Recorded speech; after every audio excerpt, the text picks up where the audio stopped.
कदाचित् कालिन्दी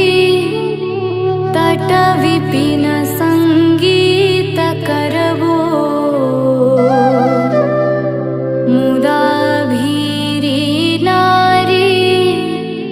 वदन कमला स्वाद मधुपा रमा शम्भुर्ब्रह्मा मरपति गणेशार्चितपदो जगन्नाथ स्वामी नयनपथगामी भवतु मे भुजे सबे वेणु